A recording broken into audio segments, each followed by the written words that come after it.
Guys, it's Barb with Inspire Me 360, and this is another one in the series of advice I would give to my daughter or son in terms of finding love and holding out for that perfect relationship. So specifically for the ladies, I want to talk about this concept of waiting for the dragon slayer. So what do I mean by that? What I mean by that is essentially waiting for that knight in shining armor that will be, your ride or die. That man that you know is going to honor who and what you are in every context. And let me kind of explain this a little bit in terms of modern day relationships. So if we think about the character in the Notebook, the gentleman in the Notebook, the way that he acted was that he had no fear towards his love. So his love for his divine counterpart was total. There was no element of himself that was left in that ego consciousness or that fear-based thinking. And this is what I mean by the dragon slayer, that king energy, that real love story energy that will take you the distance. Because here's the thing, ladies, if a man is afraid to bring forth or bring forward his love to you, then what is he going to do when the going gets tough? When you are up against major challenges that are going to happen, during your life, and he can't even have enough courage to come and face you and, bring his open heart to you and be real and raw and essentially lay it all at your feet, he's not the right one. And he's not capable of opening up his heart in a real, genuine, divine way to you. And here's the other thing. As a woman, where we hold our power is we hold our power in the ability to say no, the ability to set boundaries and standards. And this is actually how we hold the divine male counterpart to the highest version of themselves, to that king energy. Because let's look at modern culture, okay, and the hookup culture. It is such a thing now to just simply give away everything, the totality of your human form, your body, in this hookup culture. And it's almost glorified to be within the feminine spirit and to be, again, giving everything, meaning specifically sexually giving all that you are in a cheapened way. So you're requesting nothing for this sacred gift of your body. And that's why, again, you never get to go deep with anybody, because what motivates the masculine energy in a way is that lower chakra energy, that primal energy, okay? That is why the masculine energy is that hunter. And the feminine spirit is very much the nurturer and the emotional part of union and resides in the upper chakras. But it is the divine balance. It is the totality of everything that creates divine union. And so again, speaking to, if I had daughters, and I want to be really clear in these videos that I'm not picking primarily heterosexual relationships. There can be very much a strong feminine spirit in, union with two masculine, bodies, or vice versa. There's a very masculine spirit, whatever it is. And again, I have relatives that are both gay, lesbian, and that run the full gamut. And I love each and every one of those individuals to the moon and back, and I'm in no judgment of it, and never would be, could be, or should be, because again, it's not my role to ever impose restrictions on what love looks like. An eminence of what we are experiencing in a three-dimensional body here, in the physicality of beingness, we get to express this energy of love through a body, but not just a body. And that's what has become so misguided in this modern era, is that we are thinking of union from only the standpoint of the physical body. And again, what's lost when we think of it in this way is that we are not connecting from an emotional level. We're not connecting from an intellectual level. We're not connecting from a real soul level. And it's only through the lens of physicality or through the experiential knowing of physicality. And that's not wrong. I don't want to teach that the avatar experience or the body experience is incorrect or wrong. It's just that the pendulum has swung so much to this side of the spectrum that we have lost all of the beauty and complexity of divine relationship by not seeding it with the other elements that make a union sacred and divine. And that, I just kind of gave the list of that. So circling back to waiting for that knight in shining armor or that king energy, okay?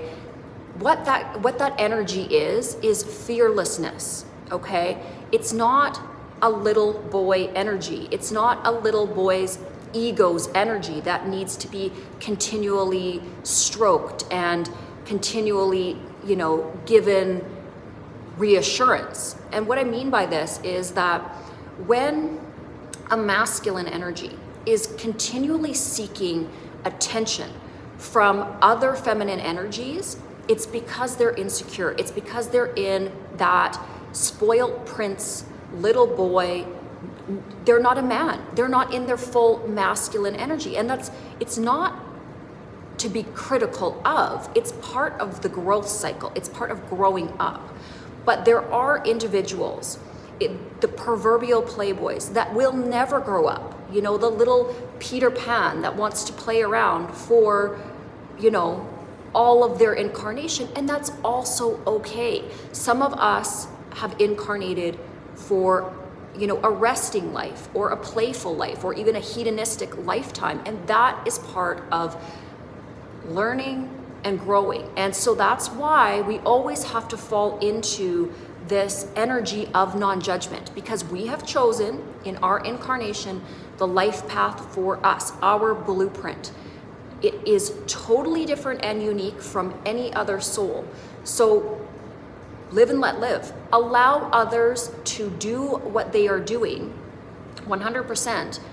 Love them for whatever they are doing, but set your own boundaries, okay? So I wouldn't teach my daughters to be judgmental. It's not their job to look out on the world and say, you're doing it wrong and you're doing it wrong and you're incorrect. It's their job to look out on the world through the eyes of unconditional love, but have discernment in what they're going to choose for their life's journey and their life's story. And again, that's about setting boundaries. It's about choosing wisely, and it's about waiting and patience, waiting for that ultimate expression of what you deserve, that mirroring of the perfection within oneself that you're willing to cultivate. And not that anybody is perfect, but when you are willing to do the work, the inner work, the outer work, the totality of all that it means to be showing up in the best expression of yourself, is when you start to attract energies towards you. You are magnetized towards what is deserving of your emanation. And it's going to beget a little bit of expectation. It's going to have you saying yes to what is for you, having the courage to do that, and saying no to what is not for you, what is not serving your soul and mirroring the authentic nature of what you are. Okay, so again, we're sort of establishing this of what it means to have personal standards.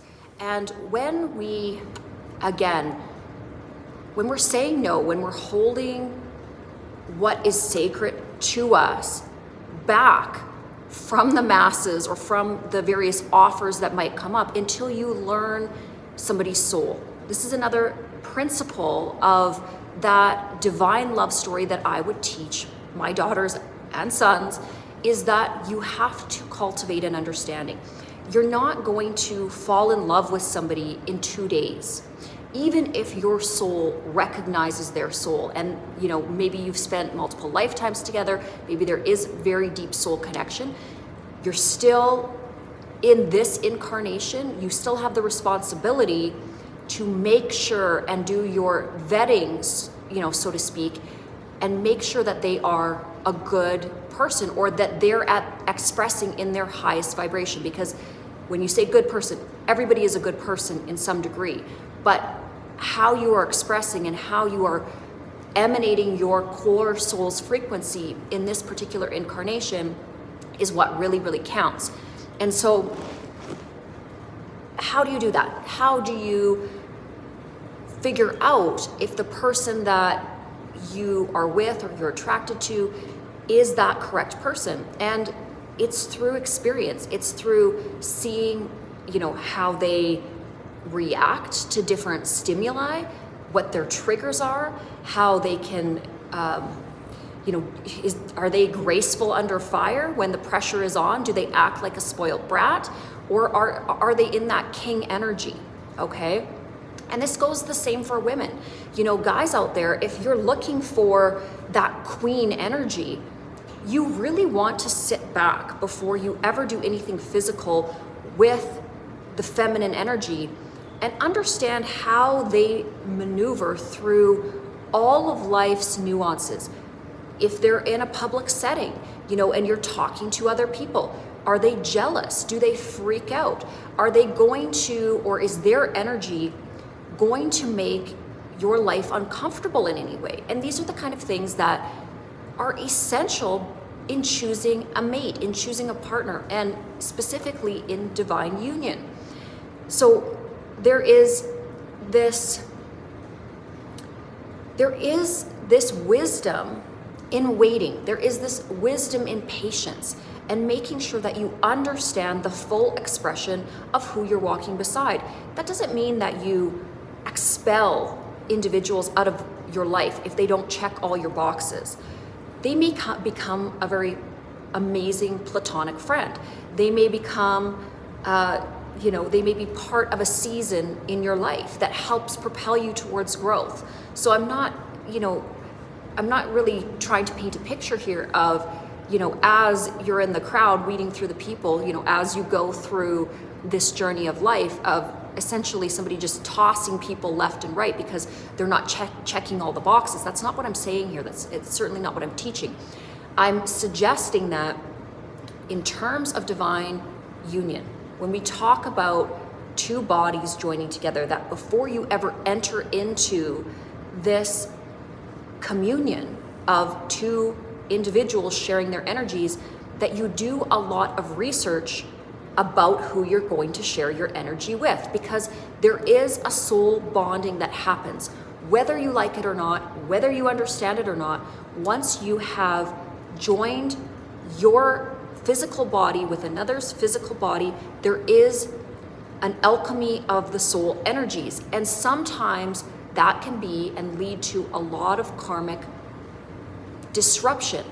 Now, again, I'm not teaching this principle that it's a bad thing.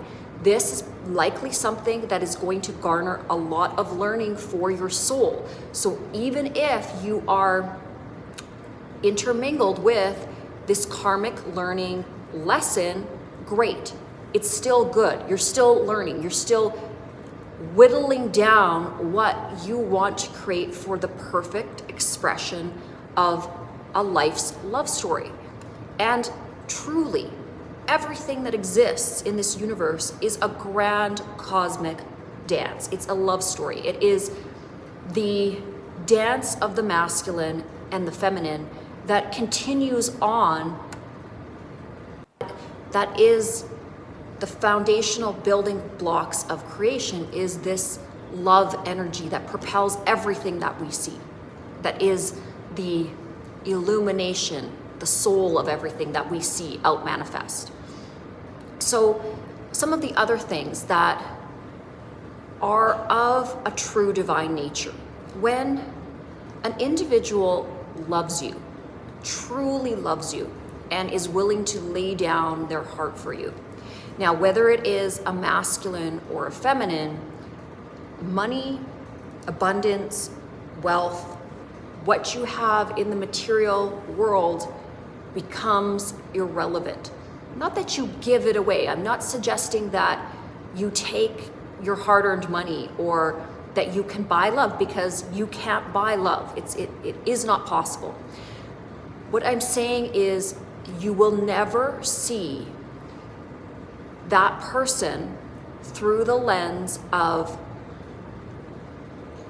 counting the money or, this sort of tit for tat. I have this, you have that, you owe me this, I need that. If you love me, you're going to buy me a car or a purse or this or that. That's karmic energy, okay? And it expresses through the feminine in a certain way. When we're talking about karmic or an unhealed or immature feminine energy, that energy is very selfish, self-serving. The unawakened feminine or the toxic feminine will look or present things in terms of what she can take from a material standpoint. This is essentially the harlot, the prostitute mentality of, okay, I have this feminine spirit, I have these gifts, I have things that I know are worth something. And that's, perhaps my beauty, my physicality. But I will exchange this for prestige, wealth, security, things, whatever have you. But it's an exchange. This is a very unloving way to try to manipulate the energy of love. Love doesn't keep score. Love doesn't keep track. Love is just a pure emanation of two hearts connecting. So it can never, ever, in any regard, be about material-based things. And from a healed masculine energy or a king energy, that man will want to give his divine feminine everything because of the spirit of love, because he loves her, because he wants to take care of her, because he could never imagine the woman or the feminine spirit that he loves going without or being in a state of lack. That's where this charge from his soul is to care for his divine feminine and his family. That's where the masculine, the true king or healed masculine spirit comes from, and very much where they derive their value from. But if a masculine is in a very immature state or in a toxic state, again, they will very much see things from a materialistic vantage point. And sometimes, unfortunately, this toxicity comes from other feminine energies. So they may have chosen incorrectly and been around feminine energies that only saw life through the lens of what they could take from the masculine.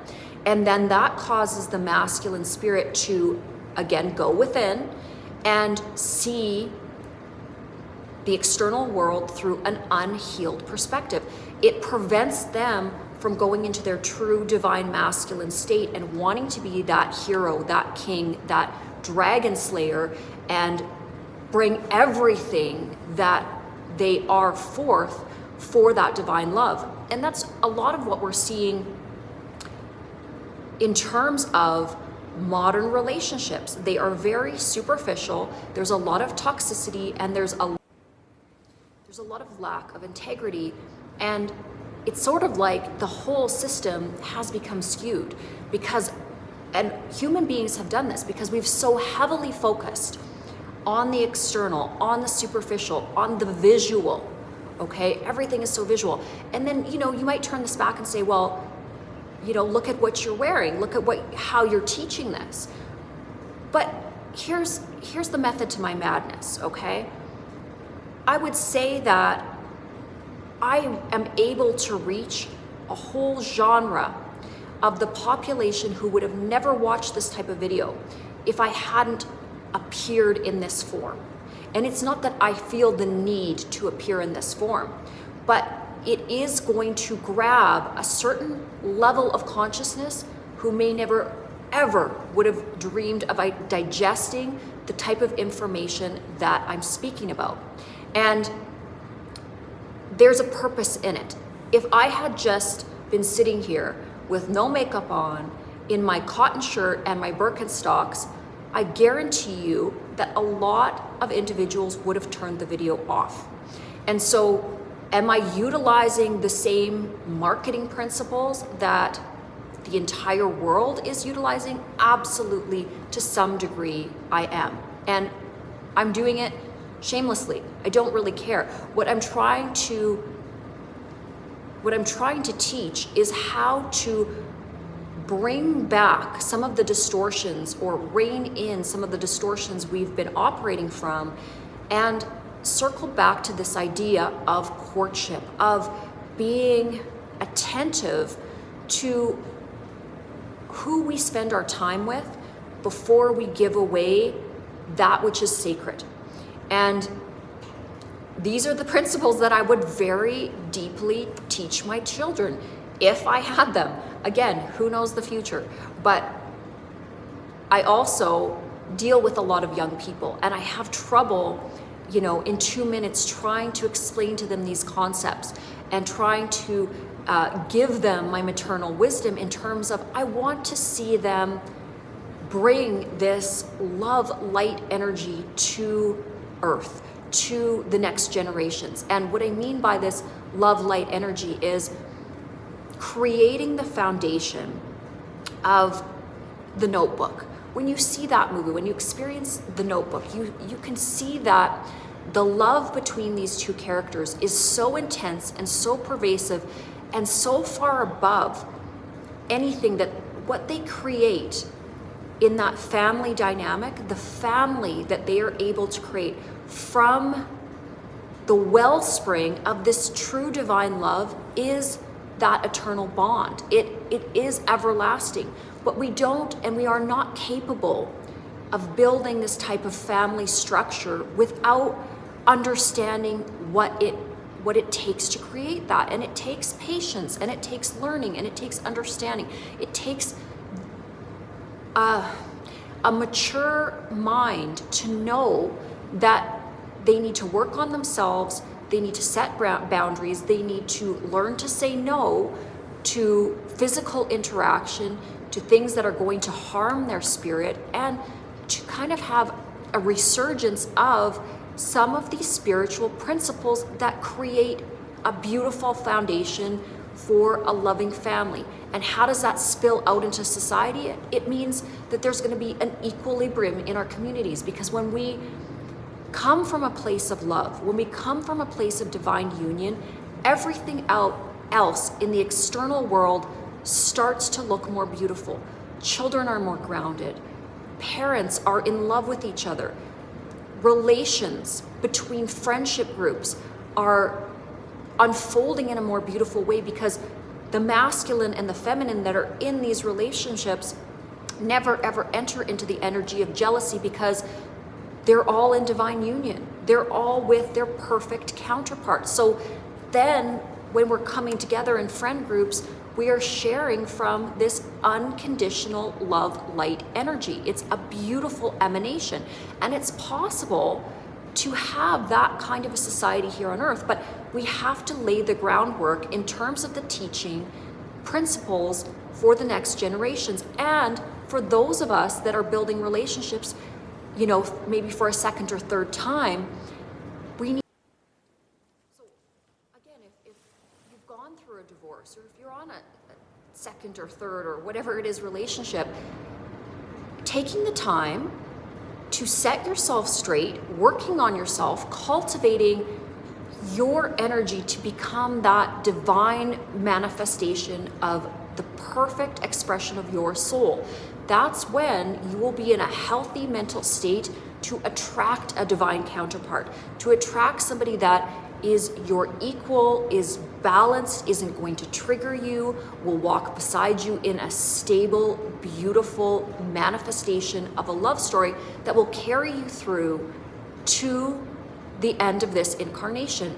This is fundamentally one of the reasons that I started doing these videos. And definitely we have to look at all of the preventative expressions that are out there that are preventing us from achieving this type of energy, because when we get into the zone of this level of experiential love, it is beyond anything that the unhealed, wounded, toxic relationship would ever represent.